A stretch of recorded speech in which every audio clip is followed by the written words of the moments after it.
Good morning students, myself Mrigank Shekhar. तो आज आप लोग को बताने जा रहे हैं न्यूटन्स फर्स्ट लॉ के बारे में। न्यूटन्स फर्स्ट लॉ क्या है? यही है न्यूटन्स फर्स्ट लॉ। यानी कहने का अर्थ ये हुआ, जो कोई वस्तु या एक पिंड तब तक अपनी विराम की अवस्था अथवा सरल रेखा में एक समान गति की अवस्था में रहता है जब तक कि उस पर कोई बाह्य बल न लगे। बाह्य बल यानी बाहरी बल, बाहर से जो बल लगाते हैं, एक्सटर्नल फोर्स उसको कहते हैं इंग्लिश में। तो यही है, a body remains in the state of rest और uniform motion in a straight line unless and until an external force acts upon it, that is called Newton's first law. ठीक है, तो न्यूटन्स फर्स्ट लॉ के बारे में आप लोग को जानना होगा, जो क्या है, a body remains in the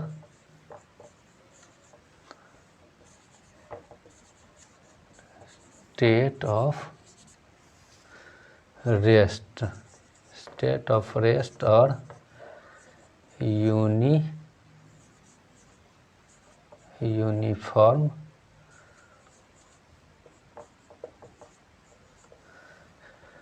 a body remains in the state of rest or uniform motion in a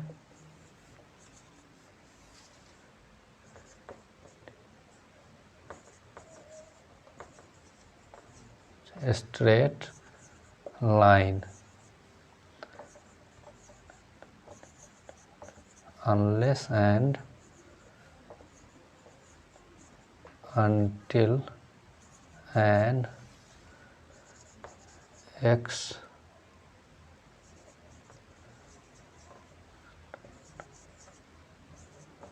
external force acts upon it। यानी कहने का अर्थ यह हुआ, अपॉन इट या ऑन इट। अपॉन इट इसके जगह पर हम ऑन इट भी लिख सकते हैं, दोनों सेम ही है, कोई दिक्कत नहीं है। ठीक है, और on it, there is no difference between upon it and on it.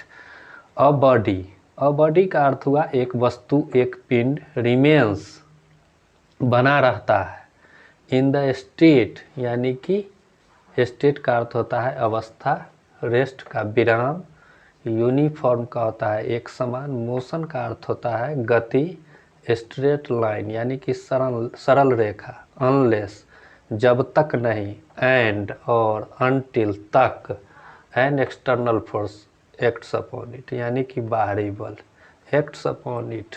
ठीक है, एक्ट्स का अर्थ होता है कार्यवाही किया जाता है बाहरी बल से, तभी मोशन में आता है। या जो गाड़ी अगर 40 के स्पीड में चल रही है तो फिर उसको एक्सीलरेट करना पड़ेगा, स्पीड 50 किलोमीटर पर आवर के स्पीड में लाने के लिए उसको एक्सीलरेट करना होगा, यानी कि बाहरी बल लगाना होगा। जैसे कि सपोज दैट कोई बॉल है, गेंद है, तो ये क्या है, विराम की अवस्था में है, बिल्कुल रेस्ट की अवस्था में है। तो इसको मोशन में लाने के लिए क्या करना पड़ेगा, या तो इसको किक करना होगा, नहीं तो इसको स्टिक से हिट करना पड़ेगा, या लेकर के फेंकना होगा, तभी मोशन में आएगा, बाहर से बल लगेगा। तो वही है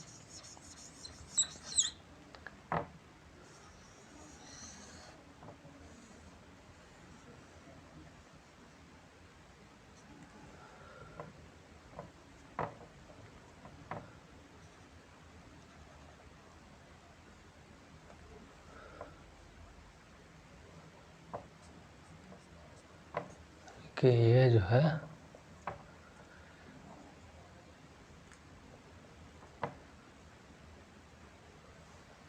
सो फुट हुआ। ठीक है, ये क्या हुआ, फुट। इसको जो है सो मोशन में लाने के लिए क्या होगा, पैर से इसको किक करना होगा, नहीं तो स्टिक से हिट करना पड़ेगा, या लेकर के फेंकना होगा। तो इस पर क्या होता है, हर समय अनबैलेंस फोर्स ही लगेगा। अनबैलेंस फोर्स और बैलेंस फोर्स क्या होता है वो भी समझ लीजिए थोड़ा। पहला जो है बैलेंस फोर्स, बैलेंस फोर्स, दूसरा जो है अनबैलेंस।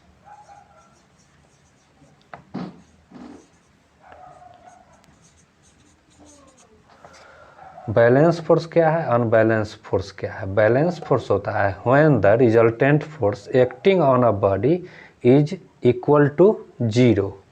ये जो है सो हमेशा जीरो होता है। अनबैलेंस फोर्स क्या होता है, when the resultant force acting on a body is not equal to zero, then it is called unbalance force. यह जो है सो जीरो नहीं होगा, या तो पॉजिटिव हो सकता है नहीं तो निगेटिव होगा, लेकिन ये जीरो नहीं होगा।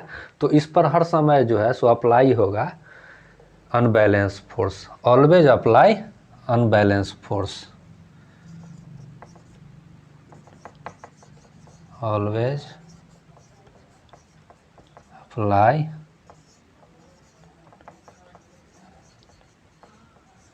Unbalance force. ठीक है, क्योंकि बैलेंस फोर्स का वैल्यू हमेशा जीरो होता है, तो इस पर हमेशा जो है, जैसे कि 5 न्यूटन का बल, 10 न्यूटन का बल, 15 न्यूटन का बल, तो क्या हुआ, तो अनबैलेंस फोर्स हुआ। तो यही है इसका उदाहरण। और जैसे कि कोई कार जो है, मान करके चलिए कोई कार है,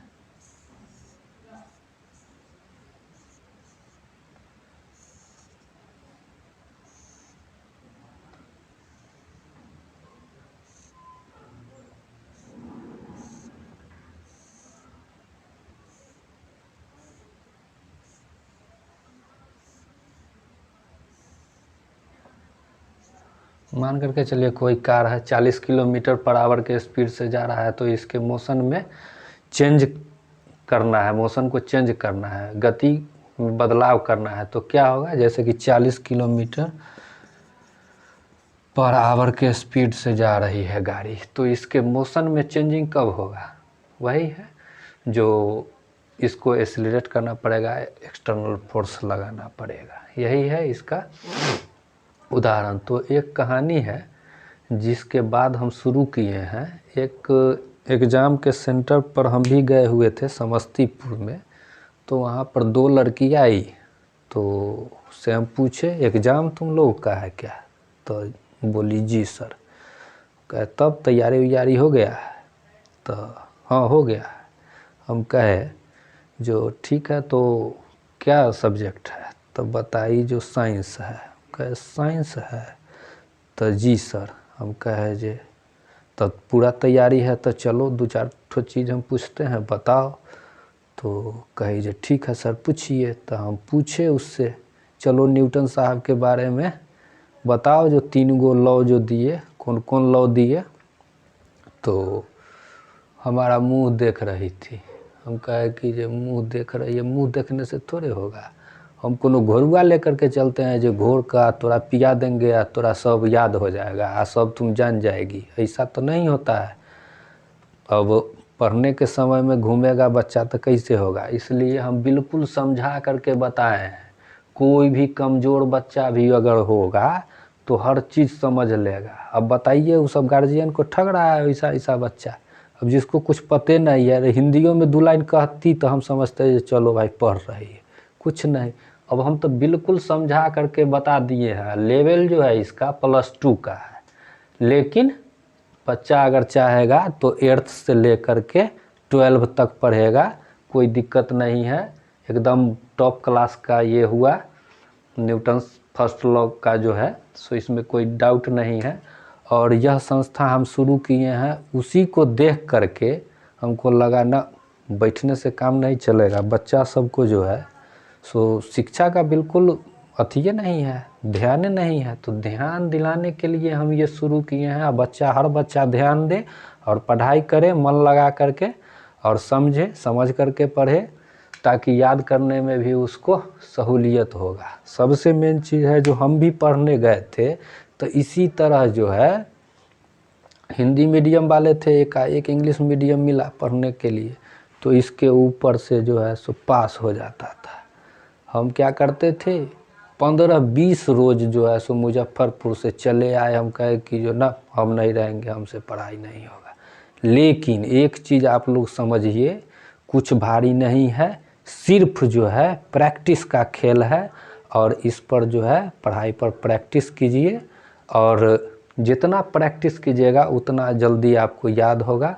और टेंशन नहीं लेने का है, बिल्कुल आसान है। सबसे मेन चीज़ है जो सब प्रैक्टिस का खेल है, तो यही है, प्रैक्टिस कीजिए, पढ़ाई कीजिए मन लगा करके, और इसमें कहीं कोई डाउट नहीं है। तो यही है, इसमें जो है सो एक बार की बात है, एक घटना और आप लोग को बताने जा रहे हैं। सचिन तेंदुलकर और ब्रेड हॉग खिलाड़ी है, ऑस्ट्रेलिया का खिलाड़ी आया था नया नया। सचिन तेंदुलकर को उसने आउट कर दिया, तो सचिन तेंदुलकर से गया भेंट करने। जब खेल ओवर हो गया, उसके बाद सचिन तेंदुलकर से ऑटोग्राफ लेने गया वो खिलाड़ी ब्रेड हॉग। तो सचिन तेंदुलकर ने क्या लिखा पता है आप लोग को? लिखा, यह क्षण यानी कि यह मोमेंट तुम्हारे लाइफ में कभी नहीं आएगा। और वाकई में उसके बाद उसके लाइफ में कभी नहीं आया। 35 से 40 बार सामना हुआ ब्रेड हॉग और सचिन तेंदुलकर के बीच, लेकिन सचिन तेंदुलकर उससे आउट कभी नहीं हुआ। तो बाद में पूछा गया सचिन तेंदुलकर से, जो ऐसा कैसे हुआ सर? तो सचिन तेंदुलकर एक ही जवाब दिया था, उसने कहा था सिर्फ प्रैक्टिस। प्रैक्टिस का खेल है दोस्त, प्रैक्टिस करो और अच्छे से अच्छे पढ़ाई करो, कहीं कोई भारी नहीं है, प्रैक्टिस का खेल है। और इस संस्था को चालू रखने के लिए आप लोग यदि चाहिएगा तो आप अपना कंट्रीब्यूशन दे सकते हैं, ताकि आप ही लोग को इसका बेहतर व्यवस्था आने वाले दिन में मिलेगा। तो उसका UPI ID है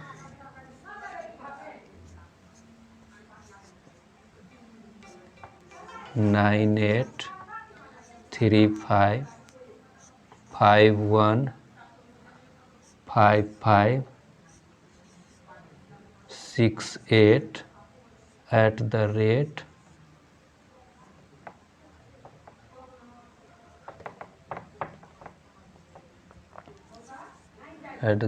@YBL। ये जो है सो @ है 9835155568 @YBL। इस संस्था पर आप भेज सकते हैं, और मन लगा करके पढ़िए ताकि कोई दिक्कत नहीं होगा। और आगे फिर आप लोग को हम बताएंगे। ओके, थैंक यू, धन्यवाद।